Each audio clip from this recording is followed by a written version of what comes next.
Rahman's musician father, Shekhar, had spotted the spark in young Dileep very early. But Dileep was just 11 when his father passed away suddenly, ironically on the very day that Shekhar's first film as a music director was released. When his father passed away, the entire burden of supporting his family fell on his young shoulders. So he couldn't continue his studies after that. Till the 9th grade, he studied with us. When you gave up school, what was your mother's first reaction? How did it happen? I mean, what did she tell you at that point of time?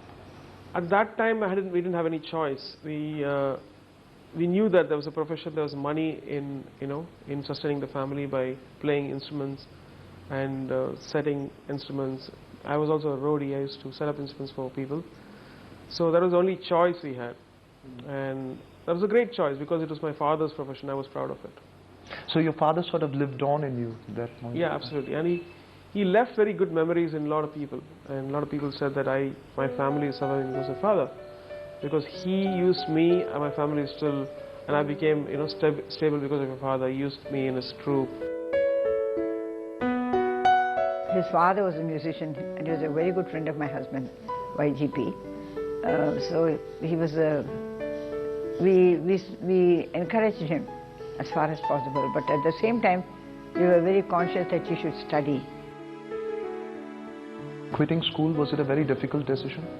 I was a bit disturbed. I didn't know what my future was because at that time having a government job or having a bank manager or a doctor or a lawyer was more cooler than becoming a musician or a film composer, which was thought about as a profession which was not great. It's unstable and with immoral and all those things.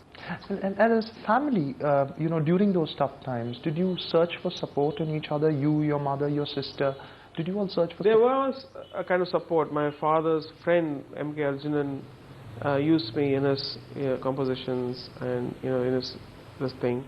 He was a great support. And then we had a lot of light music people who would use our instruments. Rahman scraped out a living by working with a music troupe and by renting out his father's musical instruments.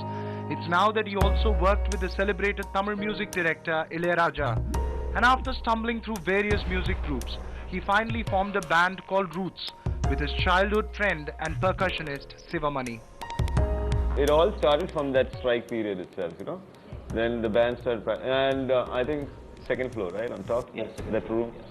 We were practicing there. It was not practice, we were living there. And mom used to make amazing food, okay? He used to lock inside the room for many hours and he never eats his food also, dinner or lunch. That was not on time actually. My mother will be very worried that, oh, my son is not at all eating. He was totally into music. We used to tell him to take a break. I remember telling him so many times, because even after we practiced, whole night he'll be sitting and working. So he was just continuously just sitting and working and working and working. His hard work has brought him all the success. And true to its name, the band Roots anchored his musical course. Rahman now mixed music with technology as he created magic with his synthesizer jamming with Chennai-based rock group Nemesis Avenue. I would say most of our special memories, at least as a band, was whenever he started to play. Yeah. That would really inspire everybody, because I tell you, people still haven't heard him play or seen him really play. Yeah. He's a player. He can actually play like a maniac.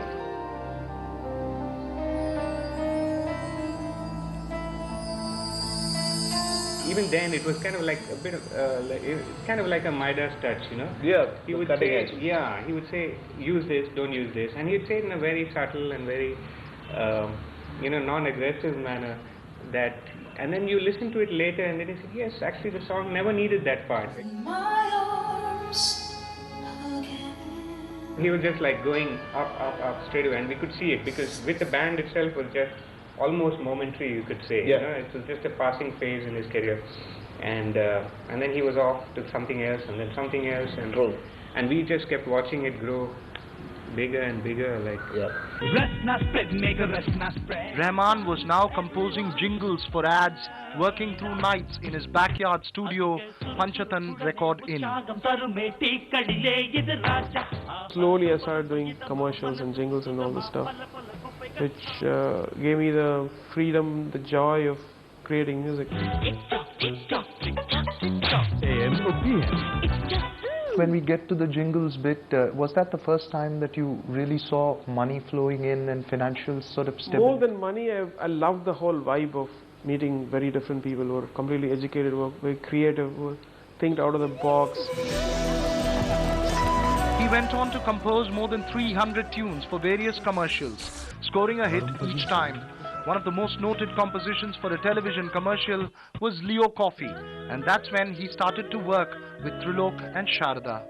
He was a little boy who was almost dwarfed by all this equipment and sits down, you know. And he was talking non-stop.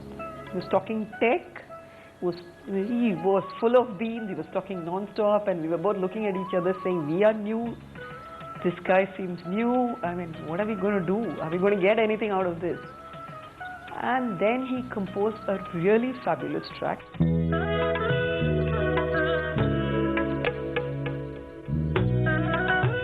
So when he did the Leo Coffee ad and that strain of that Veena, till date I don't think anybody can get those strains out of a Veena. From Tamar ads to the catchy melody of Garden Saris, Rahman managed to stir out a rare note each time. We had I remember an LML Vespa, Italian scooter commercial, and that it was like being launched and it was the top of the brand. And you know, we did a very stylized film. I shot it. And then when I did the soundtrack, I wanted to do a soundtrack for it. So we were just two of us. I had a scooter, so I go pick him up. He carries his gear, a sound mixer, and whatever few gigs he has to carry. We just drive in a scooter and we just sit in a U-matic editing console I become the sound engineer. He plays everything live into the tape, and that tape goes to Doordarshan for telecast. That straight away won the IFA award in those days. And it was at one of these award functions that Rahman finally met director Mani Ratnam. Coming up after a very short break, how Rahman collaborated with Mani Ratnam to forge a new sound in Indian cinema.